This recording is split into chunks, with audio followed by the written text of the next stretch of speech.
ಎಲ್ರಿಗೂ ನಮಸ್ಕಾರ. ನಾನು ಯಲವಳ್ಳಿ ರಮೇಶ್ ಅಂತ, ರಾಜ್ಯ ವಕೀಲರ ಸಂಘದ ನಿರ್ದೇಶಕರು.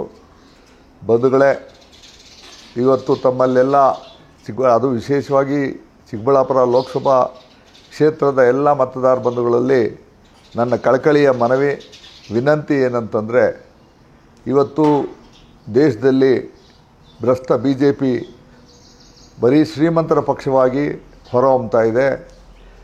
ಶ್ರೀಮಂತರಿಗೆ ಸೇರಿದಂಥ 16 ಲಕ್ಷ ಕೋಟಿ ಹಣವನ್ನು ಅವರು ಮಾಫಿ ಮಾಡಿದ್ದಾರೆ. ಅವರೊಂದು ಸಬ್ಸಿಡಿಯನ್ನು ಕೊಟ್ಟಿದ್ದಾರೆ ಅವರಿಗೆ. ಅದೇ ರೈತ ಸಮುದಾಯ ತುಂಬ ಸಂಕಷ್ಟಕ್ಕೀಡಾಗಿ ಮಳೆ ಬೆಳೆಗಳಿಲ್ಲದೆ ಸಾಯುವಂಥ ಪರಿಸ್ಥಿತಿಯಲ್ಲಿ ರೈತ ಸಮುದಾಯಕ್ಕೆ ಏನೂ ಮಾಡಲಿಲ್ಲ. ರೈತರ ಸಂಪತ್ತು ದ್ವಿಗುಣಗೊಳಿಸ್ತೀನಿ ಅಂತ ಹೇಳಿದ್ರು, ಡಬ್ಬಲ್ ಮಾಡ್ತೀನಿ ಅಂದರು. ಮೊದಲೇ ರೈತರ ಸಂಪಾದನೆ 0 ಇತ್ತು, ಅದನ್ನೇನು ಮಾಡಿದರೆ ಇವರು ಡಬ್ಬಲ್ 0 ಮಾಡಿದ್ದಾರೆ ಅಷ್ಟೇ BJP ಅವರು. ಹಾಗಾಗಿ ಇವತ್ತು ಮತದಾರ ಪ್ರಭುಗಳಾದ ನೀವು ತೀರ್ಮಾನಿಸೋದು, ನೀವೇ ಜಡ್ಜ್ಗಳು ಇವತ್ತು. ಯಾಕೆ ಅಂತಂದರೆ ಇವತ್ತು ಇದೊಂದು ಧರ್ಮ ಅಧರ್ಮಗಳ ಮಧ್ಯೆ ಯುದ್ಧ. ಕಾಂಗ್ರೆಸ್ ಅನ್ನೋ ಧರ್ಮ ಈ ದೇಶಕ್ಕೆ ಸ್ವತಂತ್ರ ತಂದುಕೊಡ್ತು. ಈ ದೇಶಕ್ಕೆ ಇಂದಿರಾ ಗಾಂಧಿಯವರು ಪ್ರಧಾನಮಂತ್ರಿಗಳಾಗಿದ್ದಂಥ ಸಂದರ್ಭದಲ್ಲಿ ಬಡತನ ನಿರ್ಮೂಲನೆ, ಗರೀಬಿ ಹಠಾವನ್ನ ಕಾರ್ಯಕ್ರಮ ಮಾಡಿ, 20 ಅಂಶಗಳ ಯೋಜನೆಗಳನ್ನು ಕಾರ್ಯಕ್ರಮ ಮಾಡಿ, ಪಂಚವಾರ್ಷಿಕ ಯೋಜನೆಗಳು, IIM ಇನ್ನಿತರೆ ಪ್ರಮುಖ ವಿದ್ಯಾಸಂಸ್ಥೆಗಳು, ಈ ಥರ ಎಲ್ಲ ಸ್ಥಾಪನೆ ಮಾಡಿದಂಥ ಕಾಂಗ್ರೆಸ್ ಪಕ್ಷಕ್ಕೆ ತಾವೆಲ್ಲ ಬೆಂಬಲಿಸಬೇಕು. ಜೊತೆಗೆ ಇವತ್ತೇನಾಗಿದೆ, ಚಿಕ್ಕಬಳ್ಳಾಪುರ ವಿಧಾನಸಭಾ ಕ್ಷೇತ್ರದಲ್ಲಿ ಜಾತಿಗಳ ಮಧ್ಯೆ ಒಂದು ಸಂಘರ್ಷವನ್ನು ಉಂಟು ಮಾಡೋ ಕೆಲಸ ಈ BJP ಅವರು ಮಾಡ್ತಾಯಿದ್ದಾರೆ. ನಾನು ಒಬ್ಬ ಈ ವಕೀಲರ ಸಂಘದ ನಿರ್ದೇಶಕನಾಗಿ ಈ ಸಂದರ್ಭದಲ್ಲಿ ನಾನು ಹೇಳ್ತೀನಿ, ಸರ್ವರಿಗೂ ಸಮಾನತೆಯ ಸಹಬಾಳ್ವೆ ಸಮಪಾಲು ಕೊಡುವಂಥ ಯಾವುದಾದ್ರು ಸಮುದಾಯ ಇದ್ದರೆ ಅದು ಒಕ್ಕಲಿಗ ಸಮುದಾಯ.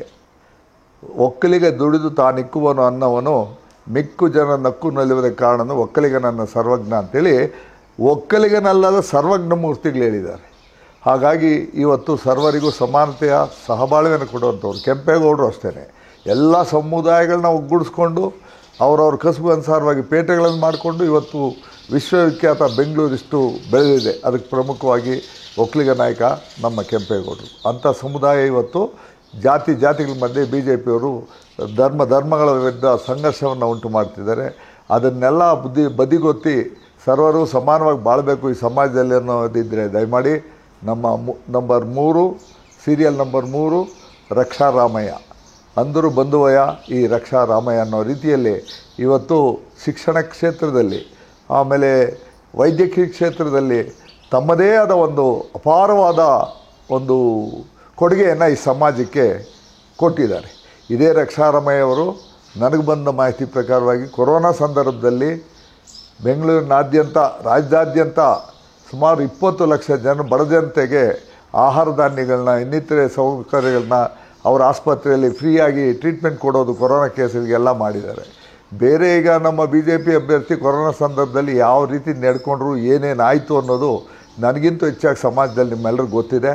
ನಾಳೆನೇ ಚುನಾವಣೆ ಇದೆ, ಅಂದರೆ 26/4 ನಾಳೆ ಶುಕ್ರವಾರ ಚುನಾವಣೆ ಇದೆ ಲೋಕಸಭೆಗೆ.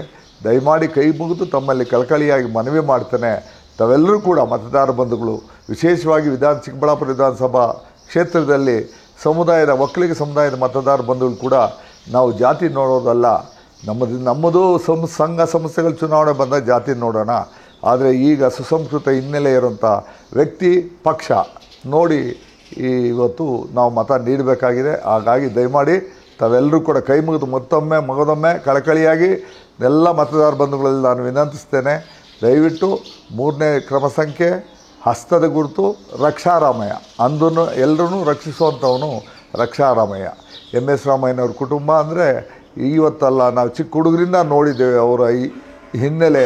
ಭಾಳಷ್ಟು ಜನಕ್ಕೆ ಸಮಾಜದಲ್ಲಿ ಸೇವೆಯನ್ನು ಮಾಡ್ಕೊಂಬಂದಿರುವಂಥ ಜನ MS ರಾಮಯ್ಯನವ್ರ ಕುಟುಂಬ. ಅಂಥ ಕುಟುಂಬದ ಕುಡಿ ನಮ್ಮ ರಕ್ಷಾರಾಮಯ್ಯನ ತಾವೆಲ್ಲರೂ ಮತ ನೀಡಿ ಬೆಂಬಲಿಸಬೇಕು ಅಂತ ಮತ್ತೊಮ್ಮೆ ಕೈ ಮುಗಿದು ತಮ್ಮಲ್ಲಿ ಕಳಕಳಿಯಾಗಿ ಮನವಿ ಮಾಡ್ತಾನೆ. ಗ್ಯಾಸ್ ಬೆಲೆ, ಪೆಟ್ರೋಲ್ ಬೆಲೆ, ಡೀಸೆಲ್ ಬೆಲೆ, ರೈತರ ರಸಗೊಬ್ಬರಗಳು ಈ ಎಲ್ಲ ಕೂಡ 1:3, 4 4ರಷ್ಟಾಗಿದೆ. 410 ರೂಪಾಯಿ ಗ್ಯಾಸು ಇವತ್ತು ಎಷ್ಟಾಗಿದೆ? 410 ಇದ್ದಿದ್ದು ಇವತ್ತು 1100 ಚಿಲ್ಲರೆ ಆಗಿದೆ. ಅದೇ ಥರ ಹೇಳ್ತಾ ಹೋದರೆ ಎಲ್ಲ ಐಟಮ್ಗಳು ಅಷ್ಟೇ. ನಾವು ರೈತರು ಉಪಯೋಗಿಸೋವೆಲ್ಲಕ್ಕೂ ಬೆಲೆ ನಿಗದಿ ಇದೆ, ಆದರೆ ನಾವು ಮಾಡಿದ ಉತ್ಪನ್ನಕ್ಕೆ ಯಾವುದೇ ಬೆಲೆ ನಿಗದಿ ಇಲ್ಲ. ಹಾಗಾಗಿ ಅದೆಲ್ಲ ಸಮತೋಲನ ಮಾಡಬೇಕು. ನೋಡಿ, ಈ ದೇಶದಲ್ಲಿ ಸ್ವತಂತ್ರ ಬಂದು 47ರ ಸ್ವತಂತ್ರ ಬಂದಾಗಿಂದ ಈ ದೇಶದಲ್ಲಿ ಎಲ್ಲ ಪ್ರಧಾನಮಂತ್ರಿಗಳು 60 ವರ್ಷದಲ್ಲಿ ಮಾಡಿದಂಥ ಸಾಲ ಕೇವಲ 50 ಲಕ್ಷ ಕೋಟಿ. ಮೋದಿಯವರು ಬಂದಾಗ ಕಳೆದ 10 ವರ್ಷದಲ್ಲಿ 115 ಲಕ್ಷ ಸಾಲವನ್ನು ನಿಮ್ಮೆಲ್ಲರ ತಲೆ ಮೇಲೆ ಹೊರಿಸಿದ್ದಾರೆ. ಹಾಗಾಗಿ ದಯವಿಟ್ಟು ಇದೆಲ್ಲ ಚಿಂತನೆ ಮಾಡಿ ತಾವೆಲ್ಲರೂ ಕೂಡ ಹಸ್ತದ ಗುರುತಿಗೆ ಕಾಂಗ್ರೆಸ್ ಮತ ಕೊಟ್ಟು ರಕ್ಷಾರಾಮಯ್ಯನ ಗೆಲ್ಲಿಸಬೇಕು ಅಂತ ಕೈ ಮುಗಿದು ಕಳಕಳಿಯಾಗಿ ಮತ್ತೊಮ್ಮೆ ಮನವಿ ಮಾಡ್ತೇನೆ. ನಮಸ್ಕಾರ.